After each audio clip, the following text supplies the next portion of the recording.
Good day friends. तो जैसे मैंने आपको लास्ट लेक्चर बताया था कि मैथमेटिकल टूल एक बहुत ही इंपॉर्टेंट बीट है।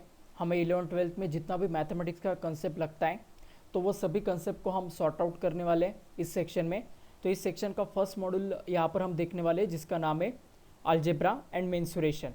इसका बहुत सारा पार्ट आपको पहले ही 9th-10th स्टैंडर्ड में हुआ है। जस्ट हम यहाँ पर एक कलेक्शन करने वाले हैं।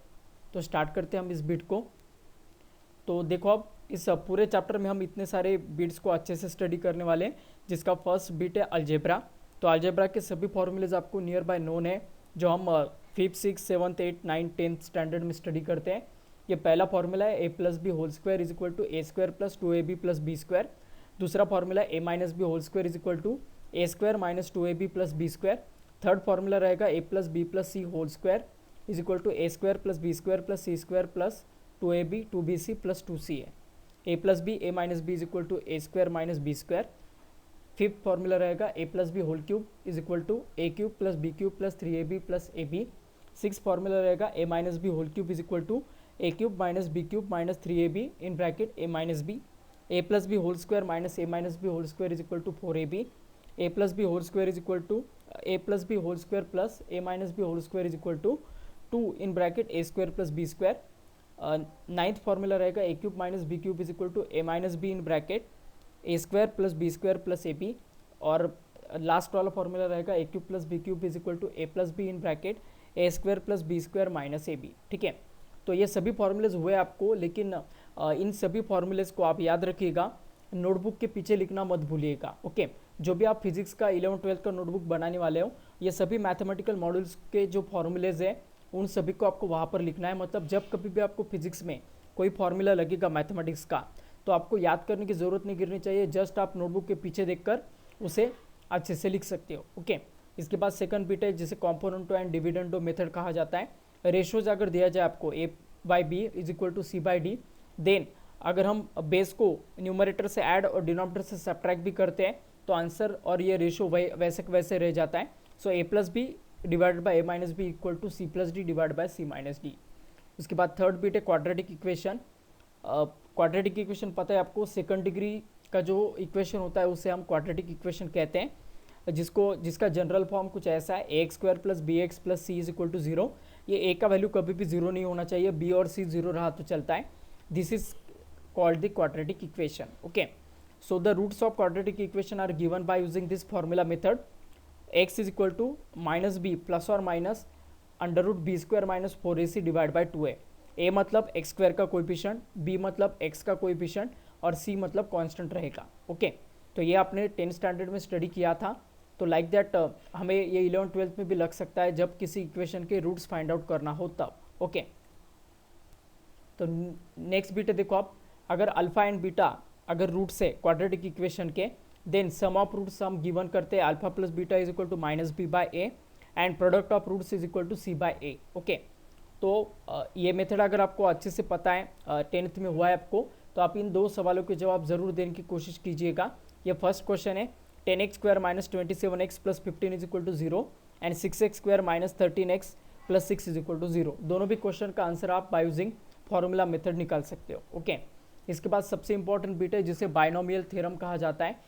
बायनोमियल मतलब देखो, अब नॉमियल मतलब नंबर्स होते हैं और बहुत सारे अगर नंबर्स रहे तो एट द टाइम हम ये थ्योरम यूज़ करते हैं। If n is the any integer positive और निगेटिव और fraction and x is the any real number, then तो देखो अब x एक एनी रियल नंबर है तो 1 प्लस एक्स रेस टू अगर n रहा तो इसे हम n टर्म में डिवाइड कर सकते हैं कुछ ऐसे सीरीज में। इसका आंसर आएगा 1 plus N X plus N in bracket n minus one divide by 2 factorial into X square plus n in bracket n minus 1 in bracket n minus 2 x cube divide by 3 factorial plus dot dot dot up to infinity. ठीक है, तो ये एक series होता है, 1 plus X raise to N को हम इस सीरीज में डिवाइड कर सकते हैं, तो इसे बायनोमियल थ्योरम कहा जाता है। अब ये फैक्टोरियल मतलब कैसे निकाला जाता है, अगर 2 फैक्टोरियल हो तो 2 इंटू 1 इसका आंसर होता है, 3 फैक्टोरियल हो तो 3 से पहले जितने भी नंबर से उनका मल्टीप्लिकेशन करना, 3 into 2 into 1, like that 4 factorial होता तो उसका आंसर आता 4 इंटू 3 इंटू 2 इंटू 1। ओके, और इसका जनरल फॉर्म n फैक्टोरियल का कुछ ऐसा है, इससे आप कोई भी फैक्टोरियल निकाल सकते हो। ओके, तो देखो अब इतना बड़ा सीरीज हमें यूज़ करने की कोई ज़रूरत नहीं होती फिजिक्स में। हम अप्रोक्सीमेट थ्योरम यूज़ करते हैं। अगर x का वैल्यू बहुत बहुत बहुत छोटा रहा 1 से, ओके मतलब 1 से अगर ये x का वैल्यू बहुत छोटा है, जैसे 0.00001 कुछ ऐसा अगर उसका वैल्यू हो, तो एट द टाइम आप इस फॉर्मूले का एक कॉम्पैक्ट वर्जन यूज़ कर सकते हो, और वो कुछ ऐसा रहेगा 1 + x⁻n is approximately equal to 1 + nx आ जाएगा।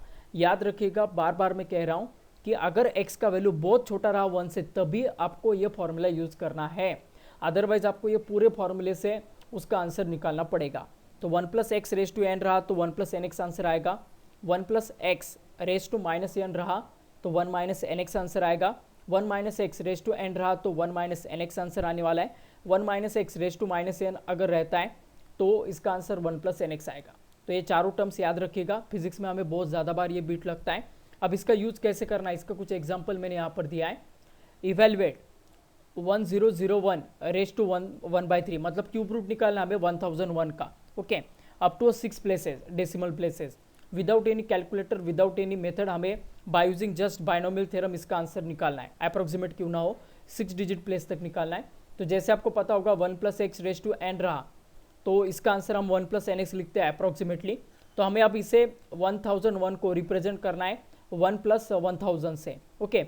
Now we have to common out 1000 from the bracket. अब 1000 को जैसे हम कॉमन आउट करेंगे इस ब्रैकेट से, तो उसका क्यूब रूट बाहर निकलेगा, और 1000 का क्यूब रूट 10 होगा, इस कारण 10 अगर बाहर निकालते हम तो इसका आंसर आएगा 1 + 0.001 रेज टू 1/3। तो अब ये हमारे फॉर्म में आ गया 1 + x⁻n, और इस फॉर्मूले में आप देखिएगा कि x का जो वैल्यू वो बहुत ही कम है, लेस देन 0 है, ये 0.001 है, ओके। इस कारण यहाँ पर हम अप्रोक्सीमेट फार्मूला यूज़ कर सकते हैं। तो इसका अप्रोक्सीमेशन का फॉर्मूला यूज़ कर रहे हैं हम 1 + nx plus n in bracket n-1 into x² divide by 2 factorial. तो लाइक दैट हमें ये प्रोसीड करना है, और इसके दो टर्म का भी अगर आप आंसर निकालते हो तो जस्ट मोर देन इनफ है। तो इसका फाइनल आंसर आ जाएगा 1/3 इंटू 0.001, ओके, मतलब ये वो 0.00033 कुछ ऐसा आएगा, और उसमें अगर हम 1 ऐड करते हैं तो फाइनल आंसर आएगा, और उसे 10 के साथ मल्टीप्लाई करते हैं तो फाइनल आंसर मिलने वाला है हमें 10.003301। तो ये फॉर्मूला हमें बहुत ज़्यादा जगह पर यूज़ करना पड़ता है फिजिक्स में, याद रखिएगा, इसे बहुत इंपॉर्टेंट कंसेप्ट है बायनोमियल थ्योरम का। इसके बाद न्यू एक अनदर एक एग्जांपल इससे रिलेटेड, इसका एग्जैक्टली प्रैक्टिकल लाइफ में हमारे फिजिक्स के कहाँ पर यूज़ करना है हमें इस बायनोमियल थ्योरम का, वो मैं आपको बताने वाला हूँ। The acceleration due to gravity at a height h about the surface of the earth is given bye.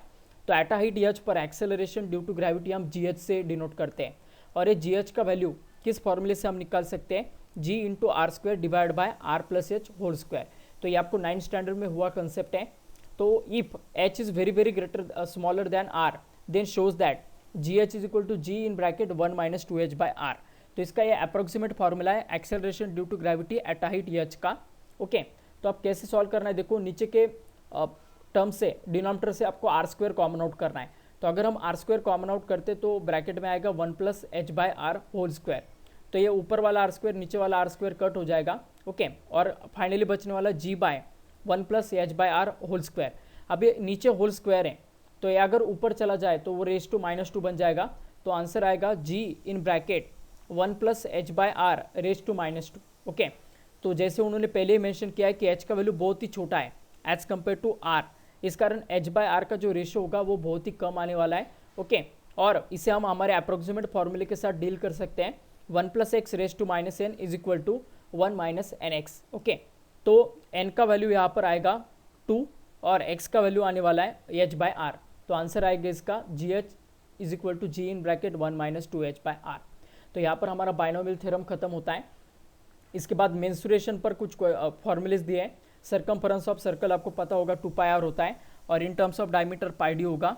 Area of circle πr² πd² by 4, surface area of sphere 4πr² πd², volume of sphere 4/3 πr³, surface area of cylinder 2πr² plus 2πrl, okay, कुछ ऐसा रहेगा। इसके बाद next है curved surface area of a cone, तो πrl से हम denote करते हैं, ओके। इसके बाद नेक्स्ट रहेगा volume of a cylinder πr²h, उसके बाद volume of cone 1/3 πr²h, volume of a cube side cube, उसके बाद surface area of a cube is equal to 6 into side square.